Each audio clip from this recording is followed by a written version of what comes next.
Il-fatt li 11 persuna mietu taħt il-kustodja tal-awtoritajiet tal-ħabs f'dawn l-aħħar sentej huwa ċertifikat ta' falliment fit-tmexxija tal-faċilità korrettiva u huwa indikatur li hemm xi ħaġa ħażina.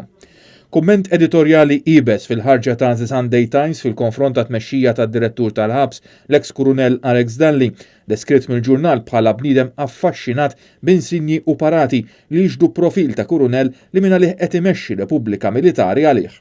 Persuna li temmen li għandha dritt omnipotenti m'għandix tkun fdata tmexxi istituzzjoni magħluqa bħalma il-faċilità korrettiva itenni l-editorjal.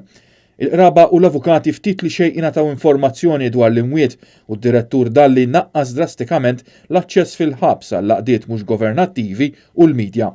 L-editorjali kompli li jekk dak li qed jiftaħar dwaru Alex Dalli li qeret id-droga mill-ħabs huwa veru, aktar u aktar iqaqlu mistoqsijiet dwar il-11 imwiet kemm il-darba mhumiex overdose ta' droga.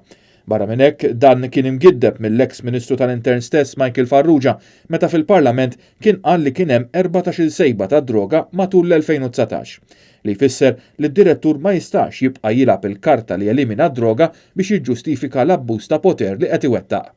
L-editorjal jinsisti li hu inkwetanti li l-Ministru attwali tal-Intern Byron Camilleri qed jiddefendi lid-direttur tal-ħabs anke meta kien iffaċċjat bl-użu tal-hekk imsejjaħ siġġu tal-kastik wara diversi drabi jiġħdu l-esistenza ta' dan il-metodu ta' kastik.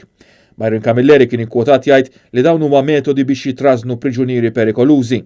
L-editorjal jgħid li jekk hemm xi ħaġa li għandha tiġi mrażna dan huwa id-direttur innifsu u l-metodi awtoritarji tiegħu.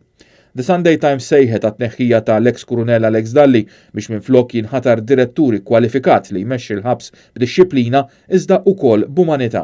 L-awtoritajiet tal-ħabs għandhom ukoll jipprovdu mill-ġdid aċċess kontrollat fil-ħabs għall-NGOs u l-midja mingħajr aktar dewmien.